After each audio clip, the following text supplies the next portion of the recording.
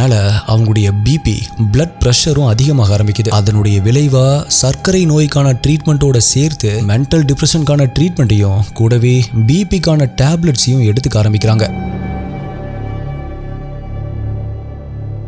But இப்படி அவங்களுடைய health condition சரியில்லாமல் இருந்தாலுமே கூட அந்த டைம்லயும் அவங்க தன்னுடைய மாடலிங் வேலைகளுக்கான வாய்ப்புகளை தேடிட்டு தான் இருந்தாங்க. ஆனா அவங்களுடைய ஹஸ்பண்டோ முதல்ல உன்னுடைய ஹெல்த்தை நல்லா பார்த்துக்கோ, அது சரியானதுக்கு அப்புறமா வெளியிடங்களுக்கு சான்ஸ் கேட்டு போ அப்படின்னு அவங்கள தடுத்திருக்காரு. அது மட்டும் இல்ல, நீ மாடலிங் சினிமா அப்படின்னு உன்னுடைய ஹெல்த்தை கவனிக்காம அலைஞ்சதால தான் இப்ப நீ இப்படி ஒரு நிலைமையில கஷ்டப்பட்டுட்டு இருக்க. ஸோ அது எல்லாத்தையுமே விட்டுட்டு கொஞ்ச நாள் விலகி இரு அப்படின்னும் பிதுஷிக்கு அட்வைஸ் பண்ணியிருக்காரு. ஆனா பிதுஷியோ அவர் சொன்னதை கண்டுக்காம மாடலிங் பண்றது, அதுக்கான வாய்ப்புகளை தேடி அலையிறது அப்படின்னு கண்டினியூஸா இப்படியே பண்ணிட்டு இருந்திருக்காங்க. ஸோ இதன் காரணமாக தான் பிதுஷிக்கும் அவங்களுடைய ஹஸ்பண்டுக்கும் இடையில அடிக்கடி சண்டையும் வந்திருக்கு. ஆல்சோ அதே மாதிரி ஒரு சண்டை தான் பிதுஷி இறந்து போனாங்க இல்லையா, அதுக்கு முந்தின நாளுமே வந்திருக்கு. அந்த கோபத்துல இருந்த பிதுஷியுடைய ஹஸ்பண்டும் காலையில அவங்க கிட்ட சரியா பேசாமலேயே வேலைக்கு கிளம்பி போயிருக்காரு. பட் அவர் அப்படி கம்பெனிக்கு போனதுக்கு அப்புறமா பிதுஷி மேல இருந்த அஃபெக்ஷன்னால அவருடைய மனசு மாற ஆரம்பிக்குது. ஸோ முந்தின நாள் சண்டை போட்டதுக்காகவும் காலையில பேசாம வந்ததுக்காகவும் சாரி கேட்டு ஒரு மெசேஜ் பண்றாரு. ஆனா அந்த மெசேஜுக்கு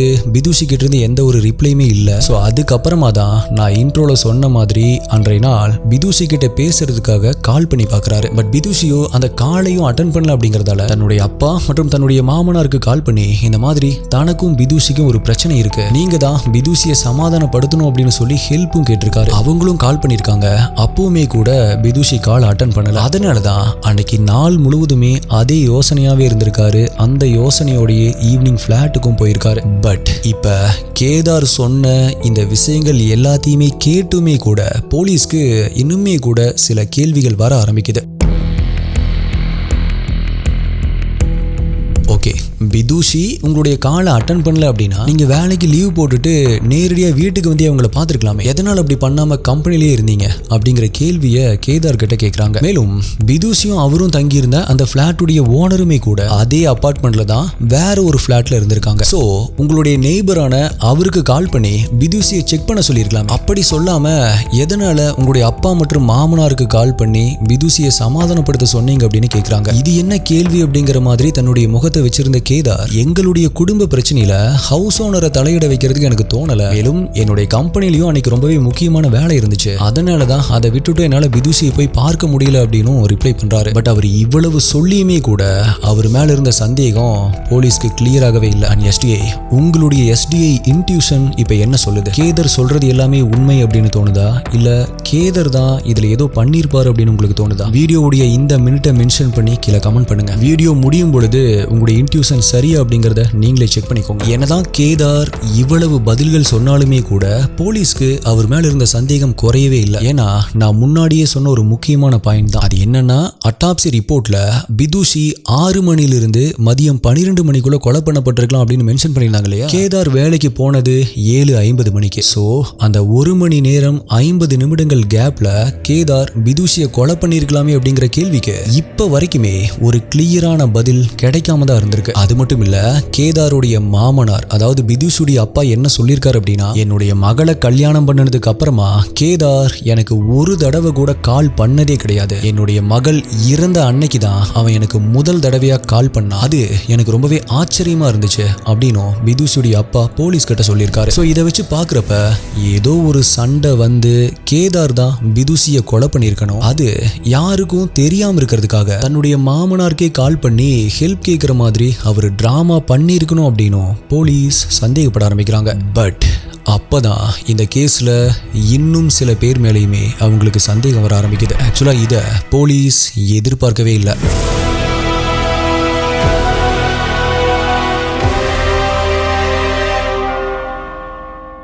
போலீஸ் விதுஷுடைய நெய்பர் கிட்ட விசாரிச்சுட்டு இருந்தாங்க இல்லையா? அப்ப அதுல இருந்து ஒரு நெய்பர் சொன்னது போலீஸ தலை சுத்த வச்சது. அது என்ன அப்படின்னா, விதுஷி இறந்து போன அன்றைய நாள் காலையில ஒரு 9:30 மணி போல ஒரு நபர் விதுஷுடைய வீட்டுல இருந்து போறத நான் பார்த்தேன் அப்படின்னு விதுஷுடைய பக்கத்து வீட்டுல இருந்த ஒரு லேடி போலீஸ் கிட்ட சொல்றாங்க. இது மட்டும் இல்ல எஸ்டிஐ, அதே மாதிரி இன்னொரு லேடியும் அன்னைக்கு மத்தியானம் ஒரு 2:15 மணி போல ஒரு ஆள் விதுஷுடைய வீட்டு வாசல்ல நின்றுட்டு இருக்கிறத நான் பார்த்தேன் அப்படின்னு போலீஸ் கிட்ட சொல்றாங்க. மேலும் விதுஷி இறந்து கிடந்த அந்த வீட்டை செக் பண்ண ஃபாரன்சிக் டீம் அந்த இடத்துல வேறு சில அன்னோன் பர்சனுடைய ஃபுட் பிரிண்ட்ஸ் இருக்கு அப்படிங்கறத கன்ஃபார்ம் பண்றாங்க. அது மட்டும் இல்ல, சம்பவம் நடந்த அந்த வீட்டுக்குள்ள ஃபோர்ஸ்டு என்ட்ரி எதுவுமே நடக்கல. வீட்டில் இருந்த பணம் மற்றும் நகைகள் அப்படின்னு அது எதுவுமே கொள்ளையடிக்கப்படல அப்படிங்கறதையும் கன்ஃபார்ம் பண்றாங்க. நான் இன்ட்ரோலயே சொல்லியிருப்பேன், விதுஷுடைய கணவரான கேதர் வந்து காலிங் பெல் அடிக்கும் பொழுது கதவை திறக்க மாட்டாங்க. போன் பண்ணி பார்க்கும்போது போனை எடுக்க மாட்டாங்க. சோ அவர் பார்க்கிங்ல இருக்கிற தன்னுடைய காருக்கு போய் வீட்டுடைய இன்னொரு சாவி எடுத்துட்டு வந்து தான் வீட்டுக்குள்ள போவாரு. which means வீடு உள்பக்கமா லாக் போடப்பட்டிருக்கு அப்படிங்கறது தான் அதோட அர்த்தம். சோ இது எல்லாத்தையுமே வச்சு பார்க்கும் பொழுது கண்டிப்பா விதுஷிக்கு தெரிஞ்ச யாரோ ஒரு நபர் தான் ஃப்ரண்ட் டோர் வழியா வீட்டுக்குள்ள வந்து அவங்கள இப்படி கொடூரமா கொலை பண்ணிருக்கணும் அப்படின்னு போலீஸ் கெஸ் பண்ண ஆரம்பிக்கிறாங்க. ஆனா அப்பதான் அவங்களுடைய சந்தேக வட்டத்தில் இருந்த முக்கியமான ஒரு பர்சன் அதுல இருந்து வெளியே போக ஆரம்பிக்கிறாரு. எஸ், போலீஸ் யார துருவி விசாரிச்சாங்களோ இவரு தான் கொலை பண்ணிருக்கணும் அப்படின்னு போலீஸ் யார அதிகமா சந்தேகப்பட்டாங்களோ அந்த கேதார் மேல இருந்த சந்தேகம் இப்ப கிளியர் ஆக ஆரம்பிக்குது. அதுக்கு ஒரு கிளியரான எவிடன்ஸ் போலீஸ்க்கு கிடைச்சது. அது என்ன அப்படின்னா, விதுஷுடைய கால் ஹிஸ்டரியை செக் பண்ண போலீஸ்க்கு அவங்க காலையில் ஒரு 9:30 மணி போல யாருக்கோ ஃபோன் பண்ணி பேசியிருக்காங்க அப்படிங்கிறது தெரிய ஆரம்பிக்குது. அப்படி அவங்க யாருக்கு ஃபோன் பண்ணாங்க அப்படின்னு அந்த நம்பருக்கு மறுபடியும் கால் பண்ணி பாக்குறப்பதான் அது பக்கத்துல இருந்த ஒரு மெடிக்கல் ஷாப் அப்படிங்கறதும் விதுஷி அவங்களுடைய உடல்நல பிரச்சனைகளுக்காக சில டேப்லெட்ஸை கேட்டு அந்த கடைக்கு ஃபோன் பண்ணிருக்காங்க அப்படிங்கறதும் தெரிய வருது. சோ இதை வச்சு பார்க்கிறப்ப காலையில 7:50 மணிக்கு கேதர் அந்த வீட்டுல இருந்து வேலைக்கு கிளம்பி போயிட்டாரு. அதுக்கப்புறமா காலையில 9:30 மணிக்கு தான் விதுஷி கால் பண்ணிருக்காங்க அப்படின்னா கேதார் வேலைக்கு போனதுக்கு அப்புறமா கூட விதுஷி உயிரோட இருந்திருக்காங்க அப்படிங்கிறது இதன் மூலமா 100% உறுதிப்படுத்தப்படுது. அது மட்டும் இல்ல, விதுஷி பண்ண அந்த காலை வச்சு இன்னொருத்தர் மேல இருந்த சந்தேகமும் கிளியர் ஆக ஆரம்பிக்குது. அது என்ன அப்படின்னா, விதுஷுடைய நெய்பர் சொன்னாங்க இல்லையா, யாரோ ஒரு அடையாளம் தெரியாத நபர் விதுஷி வீட்டுல இருந்து போனாங்க அப்படின்னு. அது வேற யாரும் இல்ல, விதுஷி கேட்ட அந்த டேப்லெட்ஸை கொண்டு வந்த அந்த மெடிக்கல் ஷாப் ஓனர் தான். அவரு தான் விதுஷுடைய வீட்டுடைய வாசல்ல வந்து நின்று இருக்காரு. காலிங் பெல், போன் கால் அப்படின்னு எதுக்குமே விதுஷி ரெஸ்பாண்ட் பண்ணல அப்படிங்கறதால கொஞ்ச நேரம் நின்று பார்த்தவரு விரக்தியாகி அங்கிருந்து கிளம்பி போயிருக்காரு. அதை தான் பக்கத்து வீட்டு லேடியுமே பார்த்திருக்காங்க, போலீஸ் கிட்டயுமே சொல்லியிருக்காங்க. சரி, இதெல்லாம் ஓகே. மதியம் ஒரு 2:15 மணிக்கு யாரோ ஒரு அடையாளம் தெரியாத நபர் அங்க நின்னுட்டு இருந்தாரு அப்படின்னு இன்னொருத்தங்க சொல்லியிருந்தாங்க. அது யாரு அப்படின்னு ஒரு கேள்வி வரலாம். பட் விசாரிச்சு பார்க்கும் பொழுதுதான் மதியம் 2:15 மணிக்கு வந்த நபருமே கூட ஒரு டாக்டர் அப்படிங்கறதும் போலீஸ்க்கு தெரிய வருது. அதாவது பிதுஷி அவங்களுடைய முகத்தோற்றத்தை அழகுபடுத்த சில ஆபரேஷன் பண்ணியிருந்தாங்க அப்படின்னு சொல்லியிருந்தேன் இல்லையா, அதனால அவங்களுக்கு சைடு எஃபெக்ட் எதுவுமே வராம இருக்கிறதுக்காக வாரத்துக்கு 2 முறை அப்படின்னு ஒரு டாக்டர் வந்து அவங்கள செக்அப் பண்ணிட்டு போறது வழக்கமா இருந்திருக்கு. அன்னைக்குமே கூட அவரு தான் பிதுஷுடைய வீட்டுடைய வாசல்ல வந்து நின்று இருக்காரு. அவர் தான் பக்கத்து பிளாட்ல இருந்து அந்த லேடியுமே பார்த்திருக்காங்க. ஆனா அவருமே கூட பிதுஷி தன்னுடைய காலை அட்டன் பண்ணல அப்படிங்கறதால திரும்பி போயிருக்காரு. அண்ட் இன்னொன்னு, ஃபாரன்சிக் டீம் பிதுஷுடைய வீட்டுக்குள்ள அன்னோன் பர்சன்ஸ் உடைய ஃபுட் பிரிண்ட்ஸ் கிடைச்சது அப்படின்னு சொல்லியிருந்தாங்க இல்லையா, அது பிதுஷுடைய உடலை தூக்குறதுக்காக அந்த வீட்டுக்குள்ள வந்த நெய்பர்ஸ் மற்றும் வாட்ச்மேனுடைய ஃபுட் பிரிண்ட்ஸ் தான் அப்படிங்கறதும் கன்ஃபார்ம் பண்ணப்படுது. இப்ப இந்த கேஸ்ல முக்கியமான சஸ்பெக்டா இருந்த பிதுஷுடைய ஹஸ்பண்டான கேதாரும் கொலை பண்ணல. ஆனா அந்த வீட்டுக்கு வந்துட்டு போனவங்களும் பிதுஷிய கொலை பண்ணல அப்படின்னா இப்ப இப்படி இந்த வீட்டுக்குள்ள வந்து வேற யாரு தான் இவங்களை இப்படி கொடூரமா கொலை பண்ணிருப்பாங்க அப்படின்னு போலீஸ் யோசிக்க ஆரம்பிக்கிறாங்க. ஆக்சுவலா அட்டாப்சி ரிப்போர்ட்ல பிதுஷி இறந்த டைம் கிளியரா இல்ல அப்படின்னாலும் அவங்க காலையில 9 மணிக்கு மேலதான் இறந்திருக்கணும் அப்படின்னு போலீஸ் கெஸ் பண்றாங்க. அதாவது மெடிக்கல் ஷாப்புக்கு பிதுஷி கால் பண்ண டைம் காலையில 9 மணி. மெடிக்கல் ஷாப் ஓனர் பிதுஷியை பார்க்க வந்துட்டு ஆனா எந்த ஒரு ரெஸ்பான்ஸுமே இல்லாம அவங்க திரும்பி போன டைம் காலையில 9:30 மணி. ஸோ இதுல இருந்து பார்த்தோம் அப்படின்னா அந்த 9 மணிலிருந்து 9:30 மணிக்குள்ளதான் பிதுஷி இறந்து போயிருக்கணும் அப்படின்னு போலீஸ் கெஸ் பண்றாங்க. அதனால பிதுஷி இறந்து போனதா அட்டாப்சி ரிப்போர்ட்ல சொல்லப்பட்ட அந்த மதியானம் 12 மணி வரைக்கும் அந்த அபார்ட்மெண்ட்ல யாரெல்லாம் இருந்தாங்களோ அத்தனை பேருடைய அளபைய போலீஸ் கிராஸ் செக் பண்றாங்க. மேலும் அதே டைம்குள்ள அந்த அபார்ட்மெண்ட்குள்ள யாரெல்லாம் வந்துட்டு போனாங்க அப்படின்னு சிசிடிவி மூலமா பார்த்து அவங்களுடைய அளபையும் கிராஸ் செக் பண்ணப்படுது. அது அபார்ட்மெண்ட்ல இருந்த சிசிடிவி கிடையாது, ஆப்போசிட்ல இருந்த அந்த பேங்குடைய சிசிடிவி ஃபுட்டேஜ். பட் அப்படி செக் பண்ணியுமே கூட போலீஸ்க்கு வேற எந்த ஒரு லீடுமே கிடைக்காம தான் போயிருக்கு. அண்ட் பிதுஷுடைய செல்போனை செக் பண்ண போலீஸ் அதுல வந்திருந்த மெசேஜஸ், ஃபோன் கால்ஸ் அப்படின்னு இதெல்லாம் யார் யார் பண்ணாங்க, எதுக்காக பண்ணாங்க அப்படின்னு செக் பண்றாங்க. அதிலிருந்து நான் ஆல்ரெடி மென்ஷன் பண்ண நபர்களோட சேர்த்து பிதுஷுடைய மாடலிங் ஃபீல்ட் மற்றும் சினி ஃபீல்டை சேர்ந்தவங்களும் அவங்களுடைய ஃப்ரெண்ட்ஸ் சில பேரும் தான் அவங்கள கான்டாக்ட் பண்ண ட்ரை பண்ணியிருக்காங்க அப்படிங்கிறதும் தெரிய வருது. எல்லாத்துக்குமே மேல பிதுஷுடைய கான்டாக்ட் லிஸ்ட்ல இருந்தவங்க, அவங்களுடைய கணவருடைய கான்டாக்ட் லிஸ்ட்ல இருந்தவங்க அப்படின்னு அவங்க எல்லாரையுமே போலீஸ் விசாரிச்சிருக்காங்க. ஆனா அவங்களுடைய எல்லாருடைய அளவையுமே கூட கிராஸ் செக் பண்ணப்படுது. எதிலிருந்துமே எந்த ஒரு லீடுமே கிடைக்கல. பட் இந்த இடத்துல தான் போலீஸ்க்கு இன்னொரு சந்தேகம் வந்துச்சு.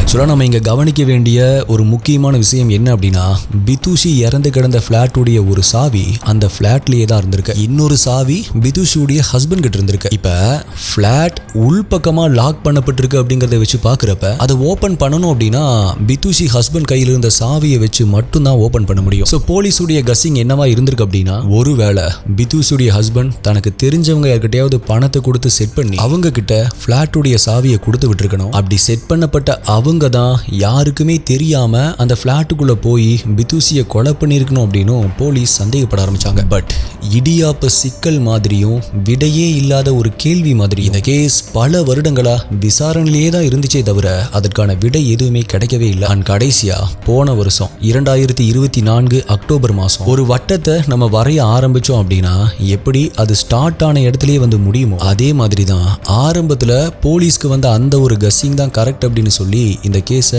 க்ளோஸும் பண்றாங்க. அதாவது பிதுஷிக்கு ஏற்கனவே அவங்களுடைய உடல்ல பல பிரச்சனைகள் இருந்திருக்கு. அதனால ரீசன்ட் டைம்ஸ்ல அவங்க அடிக்கடி மயக்கம் போட்டு கீழே விழுந்திருக்காங்க அப்படிங்கிறதும் கன்ஃபார்ம் பண்ணப்பட்டிருக்கு. ஸோ அதே மாதிரி தான் அன்றைய நாள் ஏதோ ஒரு காரணத்துக்காக அந்த ஷோகேஸோடைய கதவை திறக்கும் போது சடனா அவங்களுக்கு மயக்கம் வந்திருக்கு. அந்த டைம்ல அவங்க கீழே விழுகாம இருக்கிறதுக்காக பேலன்ஸ் பண்றதுக்காக அந்த ஷோகேஸோடைய கண்ணாடி டோர் அவங்க பிடிச்சிருக்காங்க. அப்ப அந்த கண்ணாடியும் உடைஞ்சு கீழே விழுந்திருக்கு. பட் அது பிதுஷுடைய கழுத்து மேல விழுந்து அவங்களுடைய கழுத்தை வெட்டல. அந்த கண்ணாடி உடைஞ்சு கீழே விழுகிறப்பவே இவங்களும் கீழே விழுகிறப்பவே அந்த கண்ணாடி இவங்களுடைய கழுத்தை அறுத்துட்டு தான் கீழே விழுந்திருக்கு. அதனாலதான் அவங்களுடைய கழுத்துல ஏற்பட்ட வெட்டுக்காயமும் ஆழமா இல்லாம லைட்டா வெட்டுன மாதிரி இருந்திருக்கு. இதுதான் நடந்திருக்கும் அப்படின்னு போலீஸ் இப்படி ஒரு கெஸ்ஸிங்க பண்ணி கிடைச்சிருக்கிற எவிடன்ஸை வச்சு forensic report, autopsy report, neighbours, அவங்க விசாரிச்ச மத்தவங்க அப்படின்னு எல்லாத்தையுமே வச்சு இதுதான் நடந்திருக்கும் அப்படின்னு போலீஸ் இப்படி ஒரு முடிவுக்கு வந்தாங்க. பிதுஷியுடைய மரணம் ஒரு விபத்து தான் அப்படின்னு முடிவு பண்ண போலீஸ் இந்த கேஸை பல வருடங்கள் கழிச்சு க்ளோஸ் பண்றாங்க. பட் அஃபீஷியலா இந்த கேஸ் க்ளோஸ் ஆனாலுமே கூட பிதுஷியுடைய பேரண்ட்ஸ், ரிலேட்டிவ்ஸ் மற்றும் பொதுமக்களுமே கூட பிதுஷியுடைய மரணத்துல ஏதோ ஒரு மர்மம் இருக்கு அப்படின்னு தான் இப்ப வரைக்குமே சொல்லிட்டு இருக்காங்க. அண்ட் எஸ்டிஐ இதுல கோஇன்சிடென்ஸா நம்ம பார்க்க வேண்டிய ஒரு முக்கியமான விஷயம் இருக்கு. அது பிதுஷி நடிச்ச ஒரே ஒரு திரைப்படமான வேட்டையாடு விளையாடு படத்துல அவங்களுடைய மரணம் ரொம்பவே கொடூரமா இருந்த மாதிரி காட்சிகள் அமைக்கப்பட்டிருக்கும். பட் அன்பார்ச்சுனேட்லி அவங்களுடைய பேட் டைம் சினிமா மாதிரியே நிஜத்திலையுமே கூட அவங்களுடைய மரணம் யாருமே எதிர்பார்க்காத ஒரு கொடூரமான மரணமாகவும் பல கேள்விகள் நிறைஞ்ச ஒரு மர்மமான மரணமாகவும் தான் அமைஞ்சு போயிருக்கு. And my dear STI investigators, இவ்வளவு நேரமா நீங்க கேட்ட இந்த கேஸுடைய டீடைல்ஸை வச்சு உங்களுடைய எஸ்டிஐ இன்ட்யூஷன் என்ன சொல்லுது? பிதுஷியுடைய மரணம் ஒரு கொலையா அல்லது இது உண்மையாவே ரொம்பவே வியர்டா நடந்த தற்செயலா நடந்த ஒரு ஆக்சிடென்டல் டெத்தா? உங்களுடைய கருத்து என்ன அப்படிங்கறத மறக்காம கீழே கமெண்ட் பண்ணுங்க. வீடியோ இப்போ வரைக்கும் பார்த்துட்டு இருக்கீங்க ஆனா இன்னும் லைக் பண்ணல அப்படின்னா ஒரு லைக் கொடுத்துருங்க. உங்களுடைய லைக் தான் எனக்கு ஒரு மோட்டிவேஷன். அண்ட் இந்த கேஸ்ல ஏதாவது கேள்விகள் உங்களுக்கு இருந்தாலுமே அதையுமே கீழே கமெண்ட் பண்ணுங்க. ஆல்சோ அடுத்தது என்ன கேஸ் வேணும், என்ன டாபிக்ல வீடியோ வேணும் அப்படிங்கறதையும் கீழே கமெண்ட் பண்ணுங்க. உங்களுடைய பெஸ்டான கமெண்ட் அடுத்த வீடியோல வரும். வேற ஒரு வீடியோல மீட் பண்றேன். நன்றி, பாய்.